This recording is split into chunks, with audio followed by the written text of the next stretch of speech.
Salut et bienvenue sur le code très facile. Dans cette nouvelle vidéo, on fera un récapitulatif sur les lois de Newton sur le mouvement. Sans plus tarder, on se retrouve après le générique pour commencer.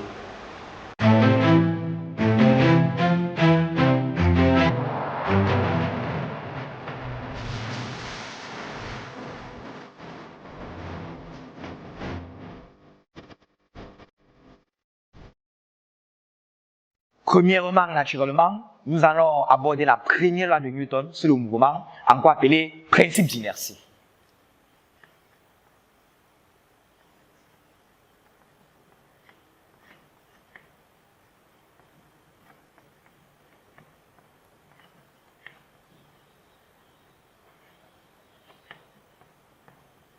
Le principe d'inertie est formulé comme suit.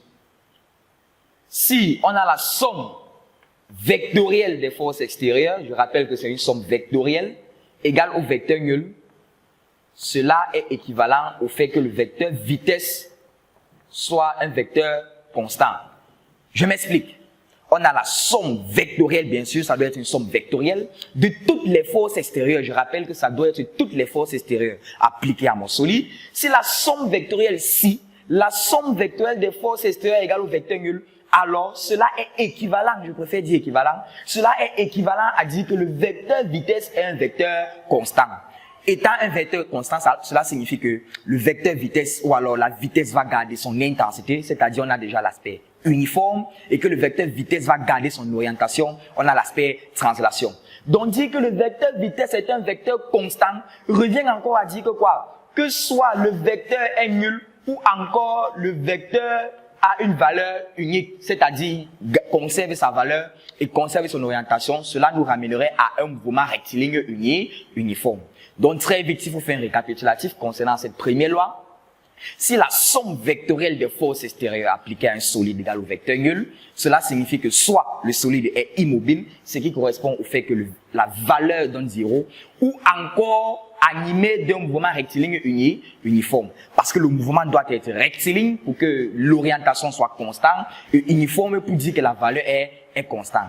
Donc là, on se rend compte que la première loi de Newton, encore le principe d'inertie, s'intéresse d'abord dans un cas si le solide est immobile ou encore si le solide doit être en mouvement rectiligne uniforme. Ainsi, toujours dans l'aspect statique, parce que là, on se rend compte que la première loi a un pas dans la statique et un pas dans le mouvement. On peut considérer qu'il est statique, on peut considérer qu'il est en mouvement. Maintenant, si on considère qu'il est statique, on a un autre théorème, cette fois qui concerne la rotation de manière générale. On pourra encore ajouter à cela somme des moments des forces extérieures. Bien sûr, le moment étant un vecteur, somme vectorielle des moments des forces extérieures égale au vecteur nul. Ceci marche toujours. Mais dans ce cas particulier, on ne peut appliquer ça si et seulement si mon solide est statique.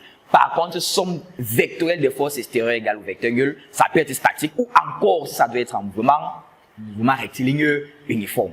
Et là, on se rend compte que ce soit cette loi ou cette loi de manière générale, le mobile est statique, le mobile ne bouge pas.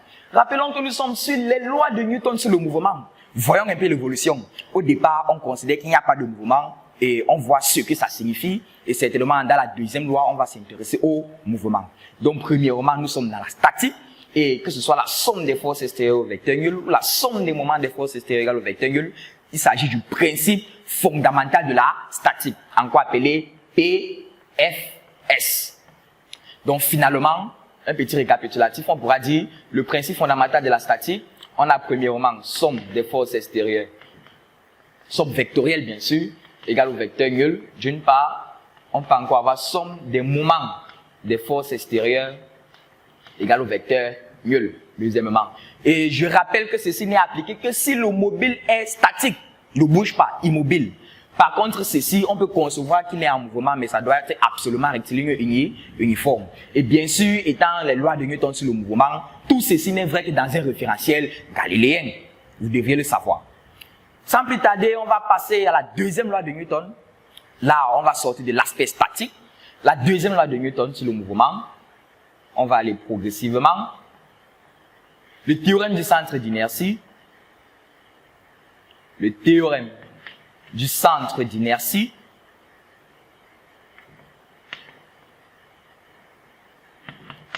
encore abrégé TCI.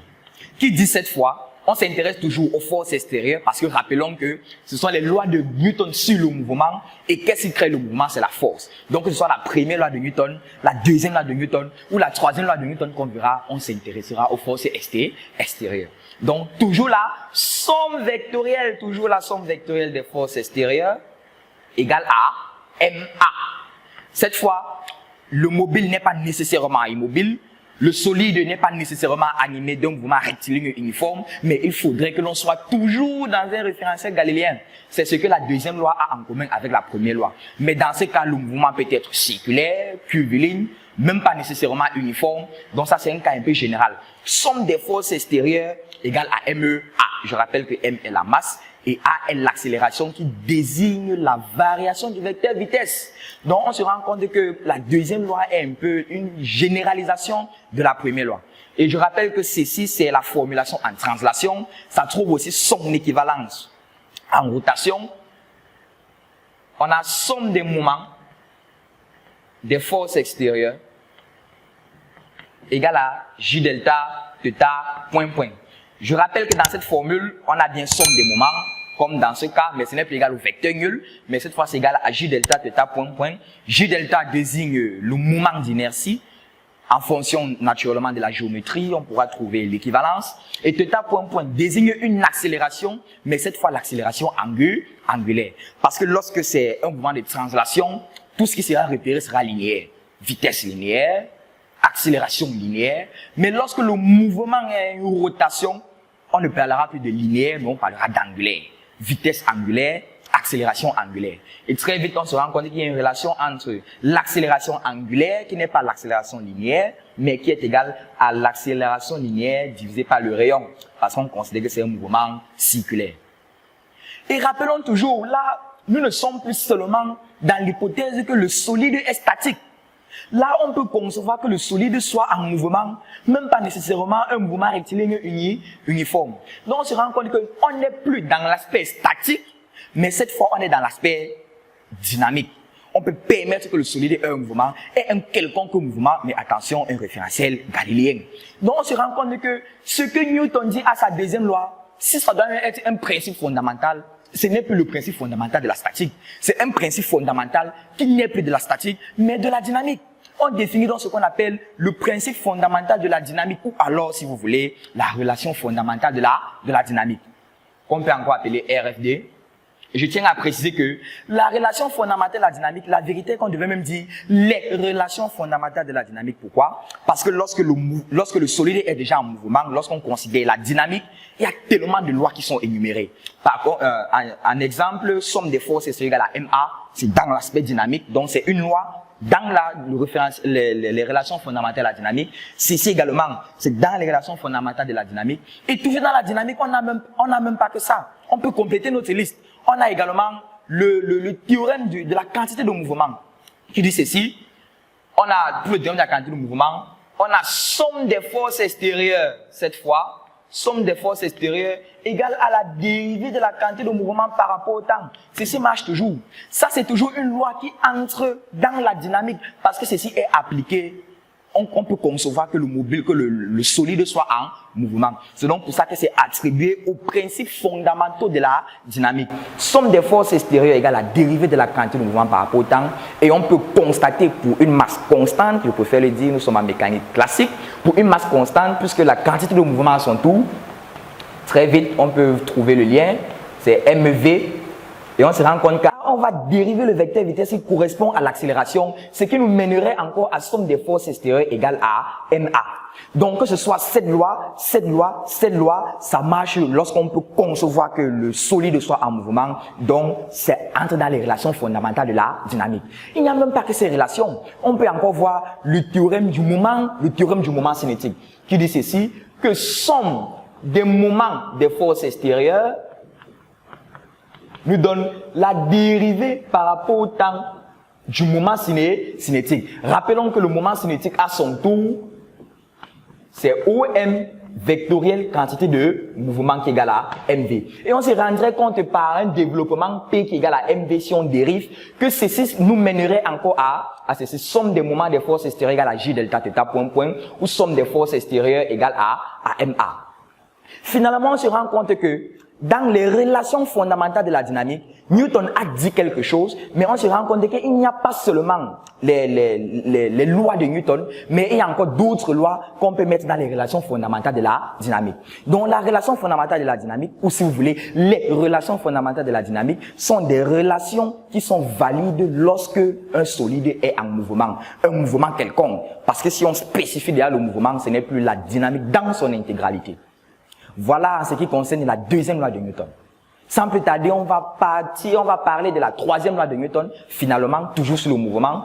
Étant toujours sur le mouvement, s'intéresse naturellement toujours aux forces, mais là, c'est une toute autre formulation qui n'a rien à voir avec la première loi et encore moins avec la deuxième loi. Rappelons que toutes ces deux lois-ci ne marchent que dans un référentiel galiléen. La troisième loi de Newton. La troisième loi de Newton. Le principe des actions réciproques. Principe des actions réciproques. Le principe des actions réciproques qui peut être représenté généralement par cette expression mathématique, f de a sur b égale à moins f de b sur a. Ceci signifie tout simplement que si un corps A exerce sur un corps B une force F de A sur B, alors le corps B va exercer réciproquement en réponse parce qu'on considère que ça c'est l'action et voici la réaction. Et voilà la relation entre l'action et la réaction. Cette relation nous montre que l'action et la réaction sont collinéaires, de sens contraire et de même intensité. C'est ce que Newton nous fait savoir à sa troisième loi autant pour moi, sur le mouvement bien sûr. S'il faut illustrer la situation, on aurait cette figure. Si un corps A exerce sur un corps B une force F de A sur B, alors en réponse, la réaction B va exercer sur A une force F de B sur A, étant des vecteurs naturellement. On se rend compte que l'action et la réaction sont collinéaires, d'après cette relation, ça peut se voir, de sens contraire et d'intensité commune. Voilà ce qu'il en est sur la troisième loi de Newton. Finalement, voilà ce qu'il fallait savoir. Très vite, on va faire un récapitulatif. Que ce soit la première loi ou la deuxième loi, on doit absolument être dans un référentiel galiléen. Et le moins qu'on puisse dire, c'est que la première loi de Newton, le principe d'inertie, dit quelque chose, mais en considérant que le solide est immobile, ne bouge pas, et voir ce qu'on peut dire. Maintenant, à sa deuxième loi, on essaie un peu d'évoluer. On peut concevoir que le solide est en mouvement et on donne sa conséquence. Et que ce soit immobile ou mobile, la conséquence peut se constater au niveau du comportement des forces extérieures. Car ce sont les forces extérieures qui créent le mouvement. Et je tiens encore à préciser, parce que ça fait beaucoup d'ambiguïté, en ce qui concerne la deuxième loi, puisque dans la deuxième loi, on peut concevoir que le mobile est en mouvement, c'est donc pour ça qu'on parle de dynamique.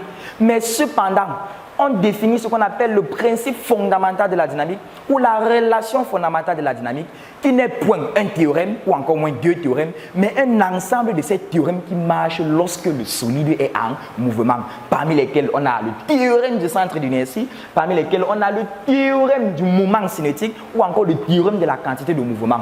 Et tous ces théorèmes-ci peuvent se ramener en mécanique classique. C'est donc la raison pour laquelle on peut se confondre à dire que tel c'est tel, tel c'est tel, et ça reviendra au même. Mais ce n'est pas nécessairement, ce n'est pas rigoureusement la même chose. C'était tout pour cette vidéo où il était question pour nous de faire un récapitulatif sur les lois de Newton sur le mouvement. N'oubliez pas de vous abonner afin de bénéficier des prochaines vidéos, d'actionner bien sûr la cloche de notification afin d'être averti. Pour ceux qui aimeraient rejoindre notre groupe de physique où on vous enverra certainement des exercices, vous pourrez retrouver le lien d'intégration dans la description de cette vidéo. À très bientôt pour une nouvelle vidéo.